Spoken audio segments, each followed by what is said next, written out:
Hello and welcome to the Armenian News Network Groong Week in Review.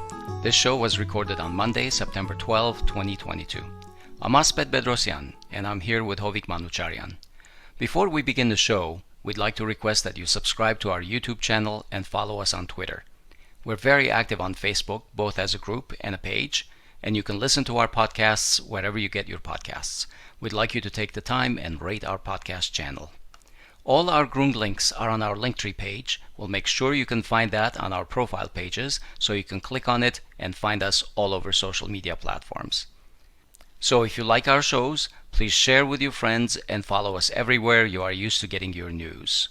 Thanks, and on with the show. Today we have with us Hrant Mikaelian, a political scientist and multidisciplinary researcher in social sciences based in Yerevan. He is also a senior researcher at the Caucasus Institute. Plus, Hovik Manucharyan also had a quick conversation about the US-Armenian Relations with Suren Sargsyan, who is a founder and president of the Armenian Center for American Studies, a research center based in Yerevan. So here are the major topics we'll touch on today. We'll talk about the latest MPG poll results, which show a rise in anti-Russian sentiments in the Republic and a drop in the number of citizens visiting Artsakh. Meanwhile, the latest International Republican Institute IRI poll results are also out and indicate increased popularity for Pashinyan over the past year.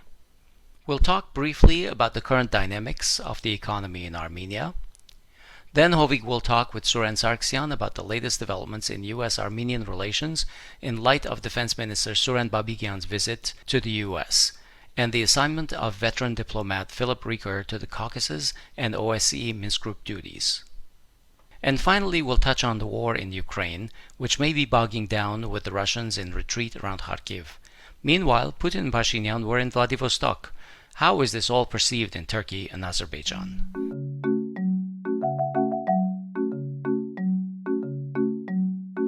Hello, Hrant. Welcome back to our show. Hello. Thank you for having me. Hi, Hrant. Let's begin by looking at two polls published recently, which give us an opportunity to take a high-level view of the current sentiments of Armenian society. One conducted between late July and early August, published by MPG, and the second one conducted by CRRC Armenia on behalf of International Republican Institute, IRI.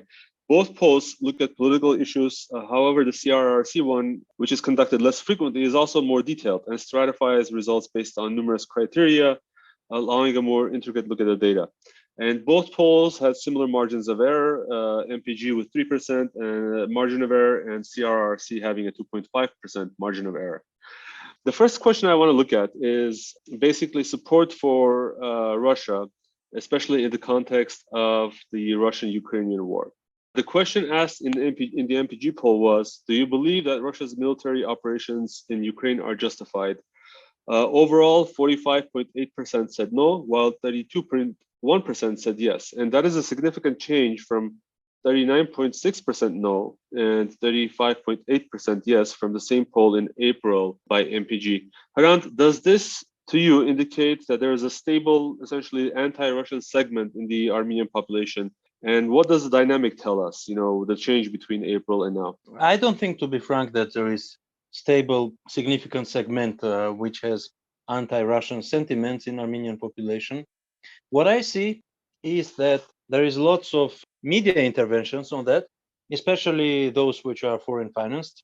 I mean, American financed media has anti-Russian campaign, which is obvious and very intense. And this is what they do worldwide. So that is why it's to some extent effective. Now, Russian media in Armenia is present very poorly, and that's why they are not able to counteract adequately on their behalf. So that's why the perception of Russian-Ukraine war is slightly changing over time towards Ukraine or in the anti-Russian direction. That is obvious, yeah. What's interesting is that the CRRC poll also contains questions about what media you watch. And it's interesting because public TV of Armenia is number one, 28% by wide margin. Then comes Shant, then comes Armenia TV, and then comes Azad Utsun. Those are all above 10% each. What's interesting is obviously we know Azad Utsun, at 12% of people basically said Azad Utsun is trustworthy. But given that public TV, I guess, is such a huge, leader in this market, are you aware of any changes in how public TV covers Russian issues? Maybe at least anecdotally, I have seen more guests that they interview that are anti-Russian. For instance, Armenian Sargsyan is a frequent guest, Edmond Marokyan, and so forth. Have you noticed that as well, or is that consistent with your belief that this is a media intervention? Yeah, there are lots of them who have interviews on public TV, especially those who follow anti-Russian agenda.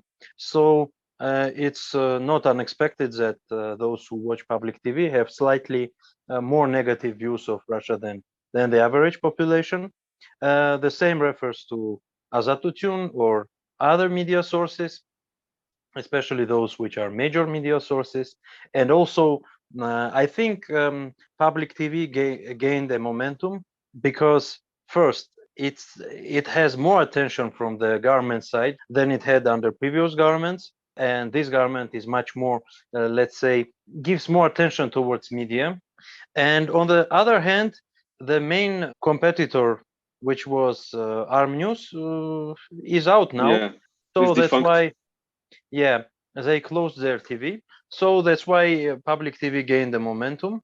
So here I think it's not unexpected, but the thing which you would not expect much is that public TV is also considered trustworthy, which was not the case before. So previously, several years before, you would not see that people trust public TV. They watched public TV still, but did not trust it much. Now they trust it more, which is interesting change.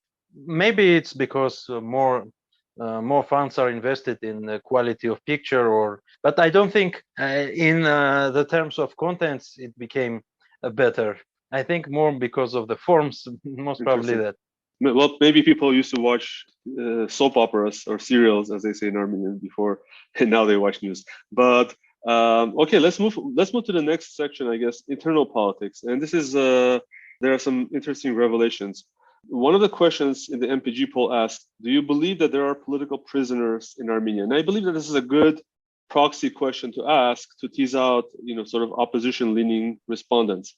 The answer was 46.6% yes, and 53.4% saying no, they don't believe there are political prisoners in Armenia, despite all of the publications and even like Armen Grigoryan dying in prison, Aved Chalabian and so forth. It seems like despite all of the media coverage they have gotten, 53.4% say there are no political prisoners in Armenia, which leads me to the next result. And I guess the question, so another one, and it was asked more directly by both MPG and CRRC, and is a standard question to ask.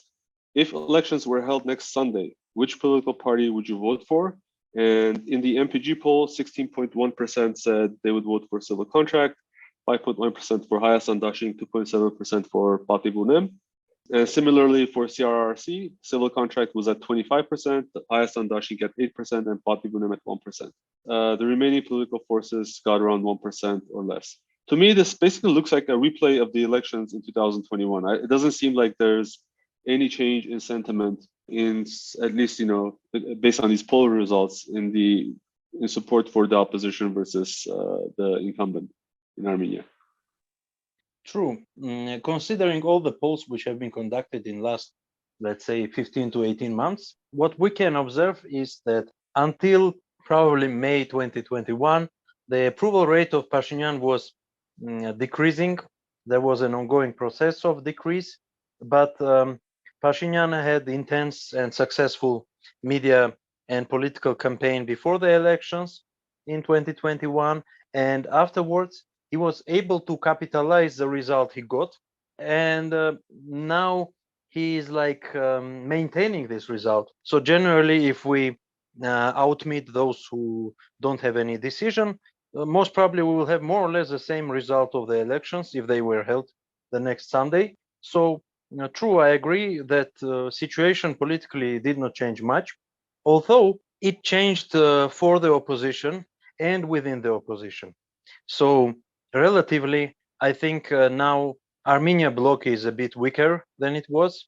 I'm not sure about Pati Vunem. It might also be weaker or the same, but I think opposition is even weaker now than it was a year or 18 months before. Or even 3 months ago. Also true, because they failed. They had a political rally season. Right. They were holding political rallies for a month and a half or so, and they failed completely because they had no plan. They were not playing with other players, did not engage other players, and so on. There were many reasons. And now people consider that the opposition is not trustworthy, not only in the case that they are likable or not, but they are also not able to win, which is also very, very significant in the decision of support or not supporting and someone. Trust. That's right. Yeah. If we look at which teams, which sport teams do people like, mostly they like teams which win. So this is very important component. And the opposition which always fails is not very likable in any way. By the way, this brings us back to the Russian issue also, because initially people were expecting that Russia will win soon, but now half a year after, Russia had retreated, and people see that Russia is not winning at all, and that's why they overrode their support towards Russia, and they decided that they should not support, or at least some of those. So it's also an important factor. It's that's funny when you mentioned winning. I immediately thought of Donald Trump, but it's like I think one of his quotes was, if I'm president, we will win on everything we do. But I think that you're right, and given what you said, next question that I was going to ask, I guess makes more sense, because when we looked at the favorability rankings of different politicians, to me it was shocking that Nikol Pashinyan's rating has increased since February of this year, according to CRRC, while that of the opposition leaders has decreased. And I guess what you're saying is that's expectable. For instance, Nikol Pashinyan rose from 45% in favorability to in 2021 to 53% in the recent poll. Meanwhile, his anti-rating stayed at 33%, so it didn't go up or down. But Robert Kocharyan, on the other hand, went from 23% favorable to down to 20%, and his anti-rating rose from 57 to 61. And similarly to with all the opposition politicians, basically their rating went down and their anti-rating went up. No, that's obvious that the results should have been like that. There are mainly two reasons for that. That's what I see, or even three. One is that what we see is economic growth in Armenia. It's mostly caused by external factors. I think we will have some time to go back to that. But anyway, the growth rates are high. So this affects people's perceptions. That's why this is one of the reasons why why Pashinyan's approval rate is increasing. Another reason is that at least partially we see internal stability, which now Pashinyan is connecting to himself. And not only internal, but also external. Mm-hmm. Because what he says is that, look, I'm bringing peace. And if you don't look much ahead, you see that, well, there is some relative peace. So you can agree with him. And the third reason is, again, the intense media campaign, while at the same time, opposition has stopped its media campaign against Pashinyan. But Pashinyan did not stop his campaign against, for example, Kocharyan. So if you look at pro-Pashinyan media, you will always see something in which Kocharyan should be blamed. He should be blamed for this, for that, and so on. While the opposite you see much rarely, compared to what you have seen like a year before or half a year before. So opposition media has also weakened because it has no agenda, it has no funds, and it has lots of troubles. And that's why Pashinyan is winning. So I think this is understandable and expectable. But how could you counterimpose those results with like another question on this poll, which basically said, I think this is CRRC, do you believe that Armenia is heading in the right direction? And squarely, basically, 31% said yes, which is down from 43%. I mean, this is the biggest downturn in terms of results that I've seen on all the questions. 43% said yes, country is going in the right direction in 2021. 31% said yes now. And similarly, 42% said no, the country is not going in the right direction. And that number has doubled, more than doubled, Hovik. Yeah. So how could one believe in two different, both that the country is going in the wrong direction, is not going, definitely not going in the right direction, and at the same time believe that Pashinyan is, their most favorable politician? Well, can I also add one note here that at 16% of all of those people who are polled, on an absolute basis, Prime Minister Pashinyan's most trusted politician status is really, really iffy.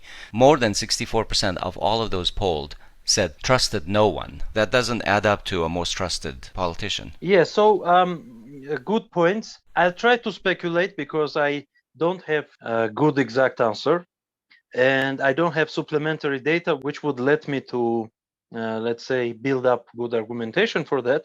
But what I see is there are two major issues which bring to this result. One is that simply Pashinyan does not have good competitor, which connects to what Asbed said, because yes, Pashinyan's approval, absolute approval rate is low, but the other politicians' approval rates are even much lower than his. So the problem is that there are absent competitors. And the second issue is that Pashinyan was successful in detaching himself from the performance of the country and government, because he presented himself through his media outlets as a poor little guy who came to do something good, but they don't let him to do so. So if everything fails, it's not his fault. So that's my idea of what's happening. Maybe maybe there are other mechanisms, but my explanation is this. Well, we should go, but another comment I would make, I think, is interesting. Even Hrant Mikaelian's basically anti-rating rose from 52% to 60%. I guess that could be explained by the opposition not being able to galvanize support, but also, to me, I always have this question in the back of my mind. Everyone says if there was only clean opposition candidate that we could trust, then we would vote for them. Similar to Edgar Ghazarian, I guess. With Hrant Mikaelian, I don't believe that people associate with him the vestiges of the past like they do with Robert Kocharian and Suren Sargsyan.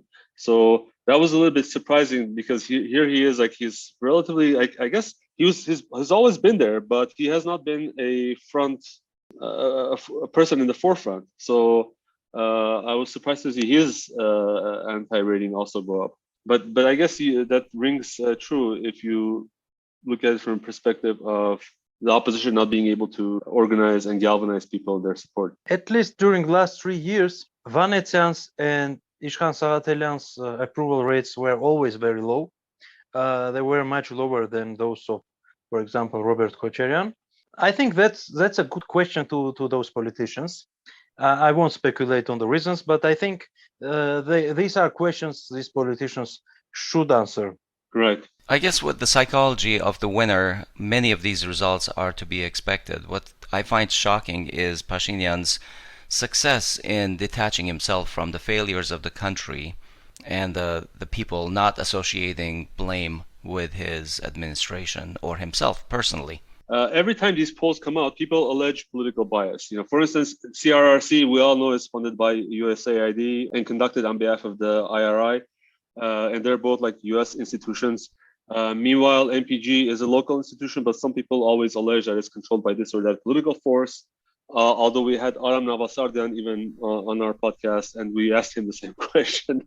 So this is a frequently asked question, but what is your answer to those that claim that just because the organizer of this poll is the US government or maybe someone associated with the opposition and the poll itself is not trustworthy? Do you have trust in the results of these polls, more or less? Unfortunately, I cannot say that I have full trust in these results, although I can consider vast majority of Armenian sociologists as my friends and colleagues, but the sociological business is a very small market and unfortunately politically dependent. I don't know which are the mechanisms in this or that case, but anyway, when we see significant discrepancy in results of the polls conducted at the same time, we see that there is some problem. Now, how can this problem be explained? One naive explanation is that there are just slightly different methodologies, different amount of funds, which leads to slightly different results. But sometimes we have a bigger difference, which cannot be explained by only some methodological difference. Unfortunately, sometimes if you want to get this or that result, this means that you can achieve this result without direct cheating. For example, you know that Yerevan is more pro-opposition, and then you get, let's say, 2 or 3 more percentages polled in Yerevan, which gives you more opposition. Or you can do the opposite. You know the village is pro-Pashinyan. You can do that. Or, for example, depending on age or so. Unfortunately, we can find these cases like that. I don't want to name any specific organization, but what we see is, for example, that there is a difference between some details in previous and this IRI poll conducted by different organizations. One was Brevis, one is CRRC. And we see that, for example, discrepancy between regions, between settlement types and genders in Brevis polls and CRRC polls are different. It's not that results are very different. They are, but not that much. But discrepancies within demographic groups. Now, what does it mean? Either one organization does some mistakes, maybe another, or maybe the situation has changed. But at least we observe that these results do not correspond each other very well. All right, well, let's move to the economy, Hrant, which you mentioned a little bit earlier. According to official statistics, Armenia's economy registered an 11.8% growth in the first half of 2022 compared to the same period in 2021. We had a lengthy conversation about the economy last month with Vartan Aramian, former Minister of Finance. So, Hrant, what are the fundamentals of Armenia's growth and inflation? What's driving it? Let me add up some new data. You're right, the economic growth in first half of 2022 was 11.8, but now we have data for July also, and we see that economic growth in the 7 months is 13.1%, and in July only it's 19.4%. It's very high percentage of growth, which needs an explanation, and I've tried to look deeper into that, how we got such big numbers, because it's a bit unnatural given which results we had in the end of 2021 and beginning of 2022. Now, if we look at financial flows, we can see that Armenia got only in June and July more than $800 million net inflow of remittances from Russia, about 840 million, which is 8 times bigger than a year before. So this already shows that the growth is mostly induced by the external factors, which are not dependent on Armenia. Also, Armenian exports to Russia has increased by a factor of 2.5 in July. And there are many other indicators which show that Armenia is in a successful point of using the advantages of the global conflict. Mm-hmm. But I don't think that will take very long, because dram is highly overrated. Its market price today is fair, but if you compare it to its, let's say, long-term historical value, it's overrated. And if we consider that the inflow of foreign currency to Armenia is very big, monthly, like $500 to $700 million more than usually. Of course, this affects also currency rate as well. So generally, we have a big bubble in Armenian economy, which grows very quickly. They say that they let the dram to increase its value to combat the inflation. But also we see that they are not very successful in combating inflation. And inflation rate in Armenia is now about 9%, according to the August data, which is rather high. And given that we have high inflation for already rather long period, last like year and a half. That means that we already have problems with inflation, and this policy does not fix it. What this policy does, it does not let the central bank to gather enough money to combat crisis when it occurs, which is, I think, most likely to happen in the winter, and not only in Armenia, of course. Okay, so that was actually one of my questions. What appear to be the priorities of the Central Bank of Armenia? Is it promoting growth or is it fighting inflation? What is its main purpose at present? It's definitely not promoting growth. Unfortunately, Armenian Central Bank never had an issue of promoting growth. Mainly its issue was keeping stability, keeping drum rate as high as possible. So the policy of strong drum, as I say, which is, if you look from the consumer perspective, I think this is good. And if you look at historical drum rate, you can see that drum was 415 in late 1994, and now it's 2022, and it's still around there. It's 405 to dollar. So in 28 years, all in all, drum rate towards dollar has just increased. If you look what euro does towards dollar, you see that it's opposite trend. But and not talking about ruble or other post-Soviet currencies, but that does not let to economy to grow quickly, because for the quick growth you need some instabilities, you need some risk, and you need some incentives which you don't have when you have very low inflation, when you have strong drum. And when you have strong drum, it's also bad for exporters and for local producers, of course, and now already for the IT sector and for tourism sector as well, because now Armenia has become more expensive tourist destination comparative to what it was like just half a year before. Yeah, actually, I want to ask if Armenia's economy currently is favoring certain sections of the population more and leaving some people out, because one of the things we noticed in the numbers is that we have an unprecedented level of poverty in the country at 48%. Well, the poverty rate of 48% cannot be directly compared to the poverty rates we had like 5 or 10 years before, because the methodology has changed. In comparative methodology, however, the situation is not good as well, because I've looked at in comparative terms, poverty is about 27%, if I'm not mistaken, while in 2018 it was 25.7. So it has increased a bit.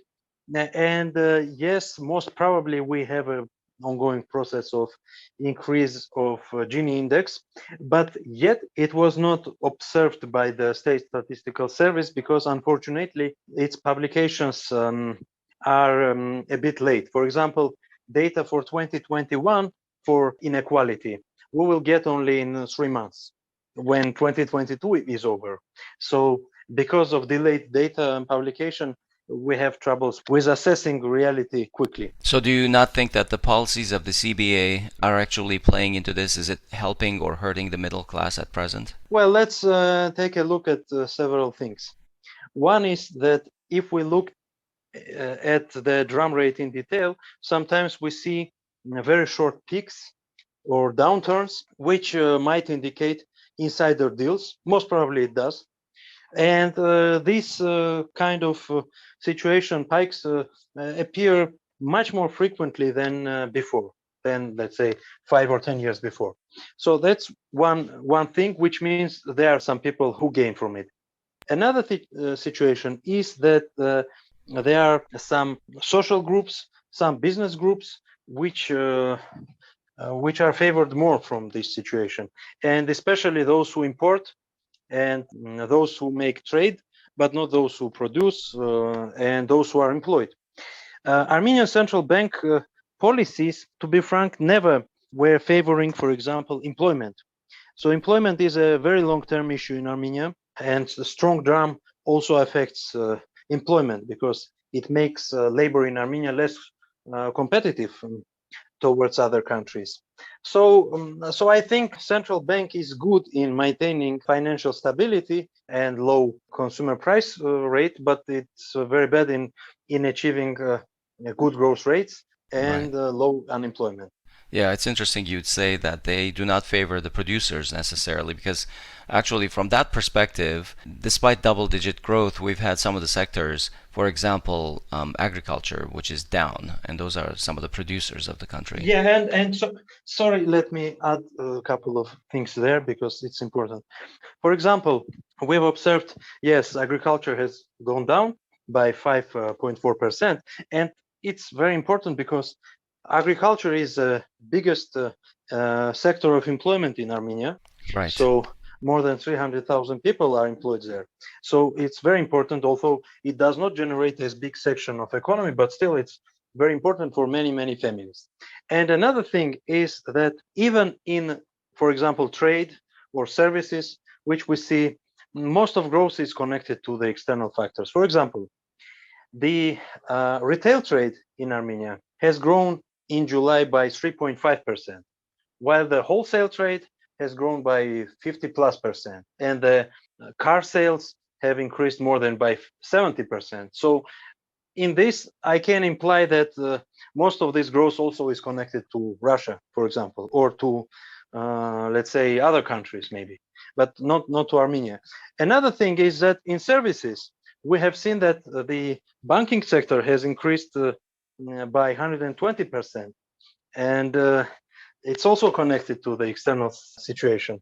So how big is this share of external factors in the growth? I think it's very big, and I think current growth is very speculative, and I think central bank does not do enough to make sure that this speculative growth gives Armenia some opportunities for future stability. For example, if they would sterilize the influx of dollar in the country, so that we would be able to cover some, for example, loans that Armenia has, and Armenia's foreign debt, as you know, now is $10 billion, which is almost 75% of GDP, Right. which is also high. So I think Armenia got a big influx of money, but does not manage it very well.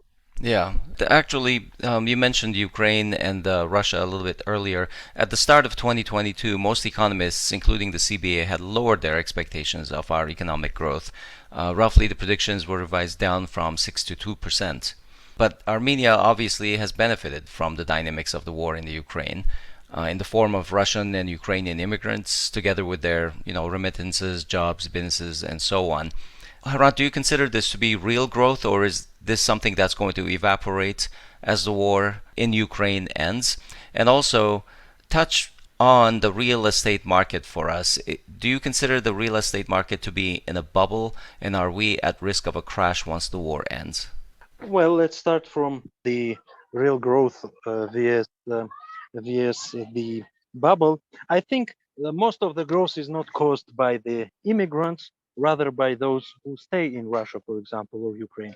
So lately we have observed that Armenia is really has started being used as a sanctions evasion country, like Turkey, like to some extent Georgia or some other neighboring countries. So this is one of the reasons of big growth. Now, concerning the real estate market, it's obviously overheated, but mostly in terms of rent. Property for sale is not that overheated.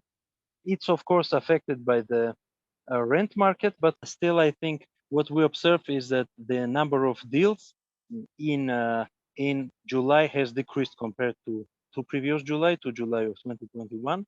So I think it's likely that we might have a crisis there after the war ends, or even before the war ends. To me, like this, the issue of 75% of GDP being, Armenia's debt, and no signs of it abating, because, as we have talked to numerous economists, including yourself, the emphasis is on short-term growth, which cannot sustain a long-term recovery. Like, there is no. Instead, we see like exporters and agricultural producers being sort of crushed. Right. So how could Armenia receive like glowing remarks in international press, and even some institutions, I guess, they have ranked Armenia as like the top economy worldwide or something. And I think I saw something today even in the headlines. So how do you explain that to a regular person reading the news, that there's something to be cautious about? First of all, I will speculate on that regarding the media. because some of the publications in the media, even in more or less respected media, some of those publications can be paid. So since Armenian government is good at public relations, they could finance some of these articles. I would not be surprised even for a second. That's regarding the media. Now, concerning the rating agencies like Moody's or Fitch, Armenia's ratings are very low there, and I think lower than they should have been, because given central bank's activities, we can see that the inflation is low, the currency rate is stable, and not only it's low now, but it has been low for a very long time. Well, inflation rate has grown last year and a half, but not only in Armenia, to be fair. Now, In fact, it's comparable to Europe, I'd say. yeah, it is comparable to Europe and United States. So inflation rate is, let's say, normal. Now, concerning the currency rate, it's also stable. So the only factor which you can use to explain that, well, two factors. One is war risk, and if Fitch or Moody's or S&P consider war risk as a variable, well, that can give an explanation, but they never provided this as an explanation. So maybe this is, let's say, undiscussed variable. I don't know. And another explanation is that Armenia's per capita GDP is comparatively low, especially in nominal terms in dollars, and this is why they consider since the economy is relatively poor, it should have low rating. So in reality, it does not work like that, but that's what we frequently see. And most probably this is the right explanation. And I would not even exclude some geopolitical variables which do not affect the rating much, but to some extent they still might affect it because, for example, Georgia has slightly better ratings than Armenia, which to some extent can be explained by political factors, but not by economic or financial factors. Thank you for joining us, Suren. Always nice to be here. Great. We appreciate it. Two noteworthy developments happened this week that I think we wanted to focus on. First, Suren Sargsyan, Defense Minister, visited the United States. His visit included meetings in Kansas with the Kansas National Guard, as well as meetings with the Undersecretary of Defense in Washington, D.C. And second, Philip T. Rieker, the newly appointed Senior Advisor for Caucasus negotiations, visited Armenia. This position has been recently organized, and it includes duties which were previously designated for Minsk Group co-chairmanship. So, Suren, let's begin with the Defense Minister's visit. Can you summarize what you think about the visit, what the overall purpose was from your understanding? Okay, thank you very much. Again, thank you for inviting me. It's always good to be here. It's always good to be in touch with you. So I'll start with a visit of the Defense Minister to Washington, D.C., and I'll start with a history. I'll give you a little background. Suren Sargsyan is the only Minister of Defense of Armenia ever visiting Pentagon, but not meeting with the Secretary of Defense. This is really something very strange because this never happened before. All the ministers who ever visited Washington, D.C., they always had Pentagon, they always had meeting with a Secretary of Defense starting in 90s, 2000s, etc. So this is basically something very, very unique that the minister is there and he's not meeting the Secretary of Defense. This is the first aspect that I would like to talk about. Second thing is that you mentioned already the cooperation of Armenian Ministry of Defense with the Kansas National Guard. It's not something new. These two partners are cooperating starting from 2003, I suppose, and there are always this kind of exchange programs, and not only the Ministry of Defense, but also Ministry of Situations. Emergency situations. Yeah, I think the name is right. Emergency Situations Ministry is also working closely with the Kansas. So this is nothing new. I mean, there's no new agenda. We can say nothing about new possibilities and ways to cooperate with the United States in military cooperation. So basically, he went also to Defense Institute, but he didn't have any meetings with think tanks. I suppose he didn't have any large meeting with Armenian community there in Washington, D.C. He didn't have any meetings with our lobbyists, as far as we have and information coming from official sources. So this is like not very rich visit, not very rich agenda, and I suppose it would be better to postpone the visit if you're not supposed to meet your vis-a-vis, I mean, the Secretary of Defense. So yeah, your counterpart. This is your basically, direct yeah, of course. This is basically the situation we have here. It's interesting. So the visit to Kansas, it included, a lot of photo ops. It included the governor of the state of Kansas handing Papikian, I guess, what is a note of appreciation or some kind of proclamation that the governor did. What's interesting to us is that, there's some talk about Armenia creating like a similar national guard. I don't know how serious the rumors are, but do you think that the visit was not just a photo op? Maybe it was there to basically get Kansas's help in creating a structure similar to the National Guard in Armenia. I don't think that the Kansas Guard, National Guard, is sort of a colleague in that regard, because as I understand, we are not cooperating with National Guard in that regard. We have other programs, other projects, other priorities with Kansas, but this is not the case, I suppose. So I'm not sure whether they are going to discuss that kind of things, because the counterpart is not Texas, as I mentioned already. Kansas. So I don't think it's. It is in the agenda. But anyways, all the ministers who visit Washington, D.C. or who visit the U.S. or the defense minister, starting with Defense Minister Suren Sargsyan, they went to Kansas. So this is nothing new. It's not a unique thing.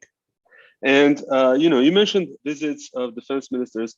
Over the last decade, I guess, it has been not a frequent occurrence that a defense minister of Armenia visits the U.S.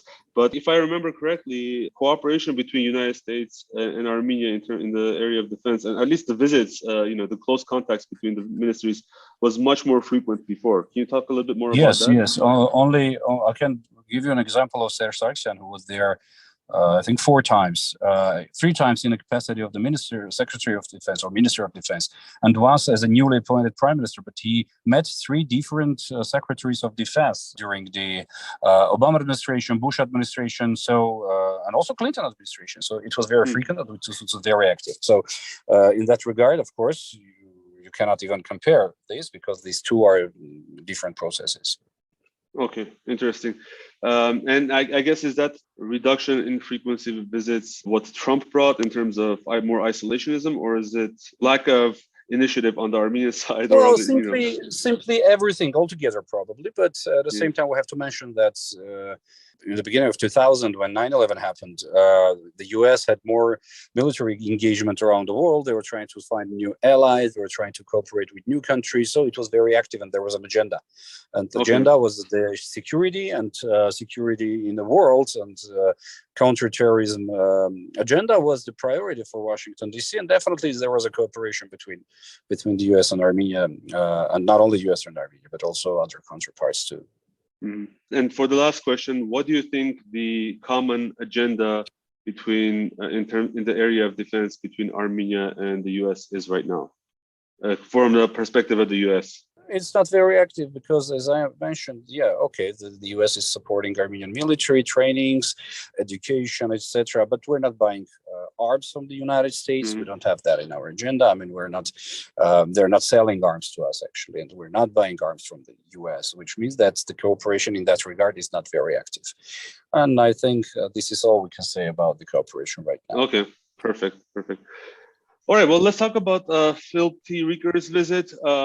As we mentioned, he is the newly appointed, essentially his title essentially is senior advisor for Caucasus negotiations, which includes, I guess, the negotiations in Georgia and. Yes, so basically, he's the one who will be dealing with all the conflicts in South Caucasus, which is something really new, because before that there was a Minsk Group co-chair, and he was dealing only with Nagorno-Karabakh, and he didn't have anything else in his portfolio. But right now we have a person who is dealing with all the conflicts, and this is unique approach because, as I said, never ever before had anything happened like that.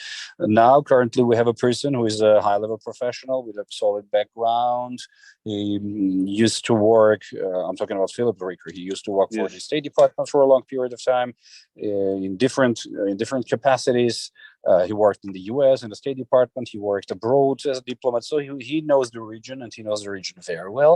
And now we have a situation when there will be one top coordinator of all the processes here in the South Caucasus, including Georgia and, of course, including Nagorno-Karabakh, Armenia, and Azerbaijan. So this is very good. I suppose this is very good. And this is a good signal that this group is not dead yet. At least the United States are not ready, or they are not willing to vary this format.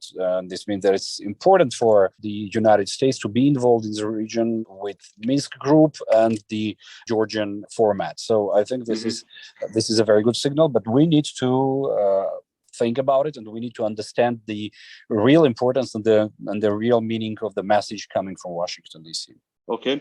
As you know, I believe Rikar is scheduled to also visit Georgia and Azerbaijan after he visits Armenia. Do you know if it's going to be immediately after, or is it going to be it's supposed to be immediately after, and unfortunately we're speaking today. If we talk tomorrow, we would have more information how Rikar was received by Azerbaijan, because you know that Aliyev is saying all the time that they don't need a Minsk group. Minsk group doesn't exist anymore, etc. And I'm curious whether he is going to meet Rikar or not, because under his logic he should not.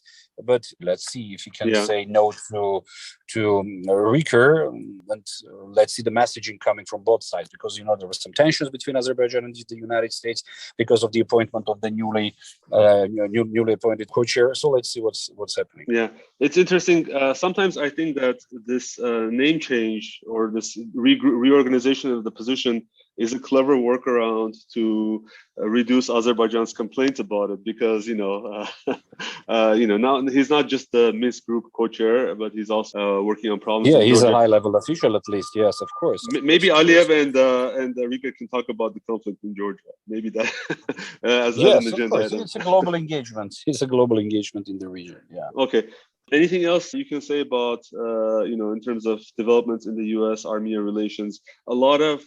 we have actually nothing new in our agenda, but we have to mention and we have to realize that every time there is a real possibility to move on about Turkey-Armenia relations and Nagorno-Karabakh issue, when the US sees that there is a possibility to move on, they are coming, involving and trying to support the process. This is the interest of the United States in our region. It's very important to understand. Historically, it happens too. I mean, when there was the Armenia-Turkish rapprochement process back in Asbed Bedrossian times in 1994, he was invited to Washington, D.C. with a state visit. Key West, there was an opportunity for Azerbaijan-Armenian relations, and then football diplomacy. You remember all those times, the U.S. is getting very, very involved and very active. So I suppose this is one of those cases where they are, when they are involved and are trying to be involved. Okay, sounds good. Well, thank you for your time, Suren. We appreciate it, and we look forward to talking to you again in the future. Yes, with a pleasure. Thank you so much for having me.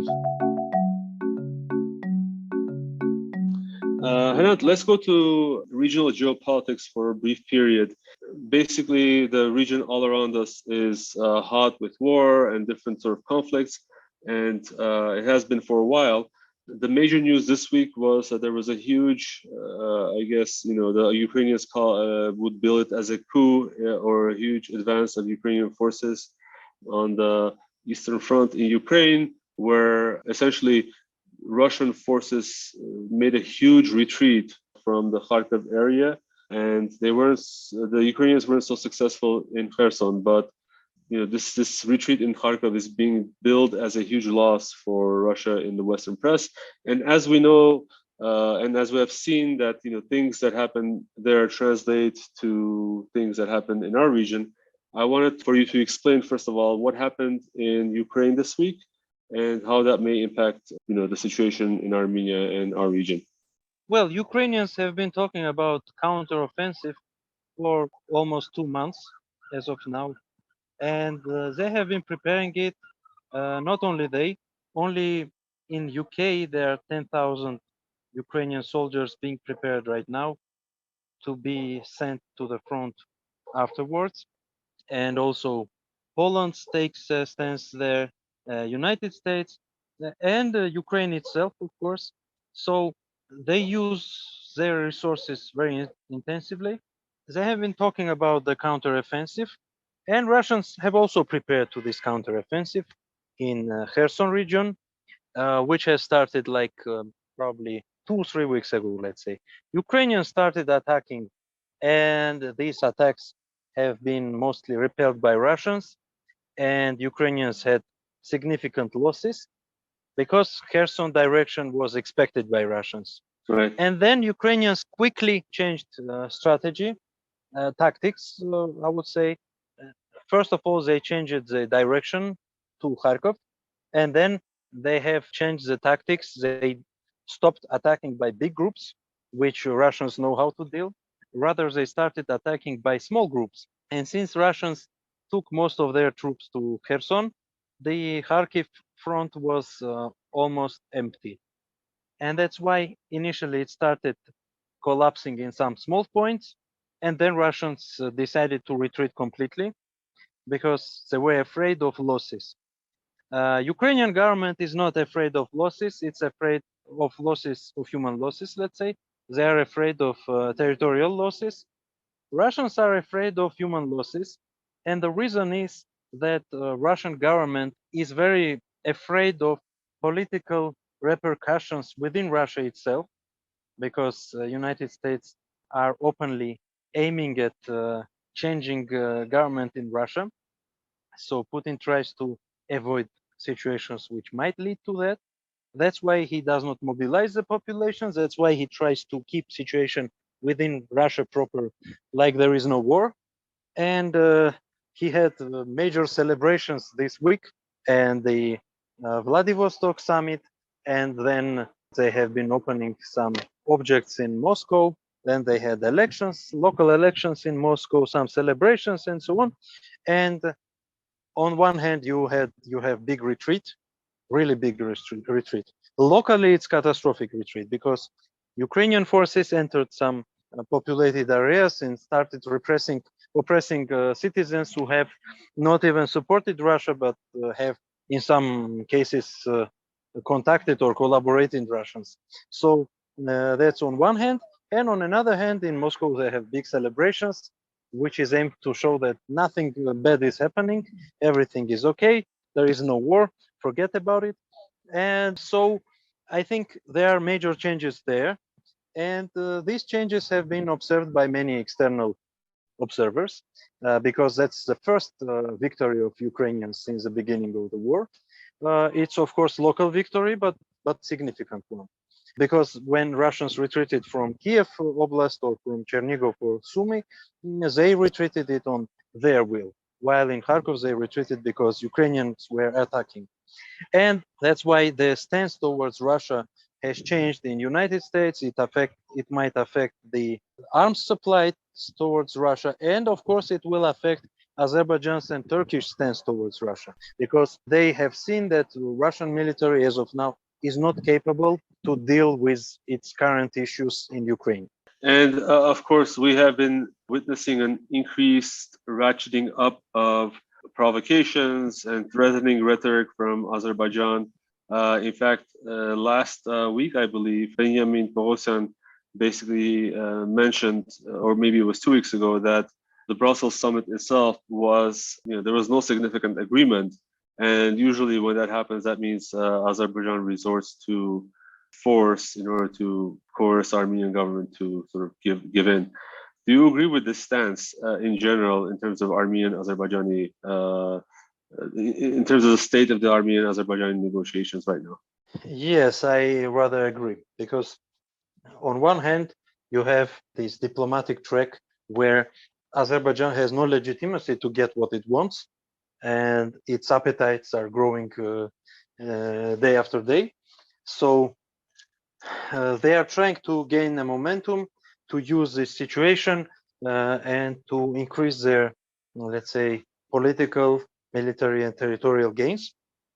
But since diplomatically, at least in short term, it's very hard to achieve, they're always using force as an additional argument. And unfortunately, with this current government in Armenia, the forceful argument works. So first they are trying to, let's say, to find another ways but when Azerbaijan is starting shelling, they agree. So if we exclude the conspiracy hypothesis, which is sometimes heard in Armenia, that Pashinyan also needs these attacks to justify his concessions. If we exclude this hypothesis, then at least we should accept that Pashinyan is not capable of doing something so that Azerbaijani forceful arguments will not work in midterm and long-term perspective. All right, thank you for that, Hrant. Let's wrap up our topics there. Let me ask if each of you have something on your mind today that you would like to talk about. Hrant, do you have a personal statement you'd like to make? No. Okay. Hovik, what's on your mind? I just like to reflect on the recent summit that Pashinyan was invited to in Vladivostok with regional leaders. And at that summit, basically, at a very sort of high podium, Putin spoke about the right of self-determination. He said that is why Russia has supported Ukraine, because people in the region decided to self-determine, and that is an inalienable right. He cited Kosovo, and all I saw Pashinyan do was twiddle his thumbs, and not a single word of support, not a single reaction to that. No, obviously not in his speech, and his actions just I described already. So that's all I can say in my rant. All right, we're going to leave it there today. Thank you, Hrant, for joining us today. Thank you, guys. Thank you, Hrant. That's our show this week. We hope you found it informative. Now go find us on social media and follow us. Go, go, go! We'll talk to you next week.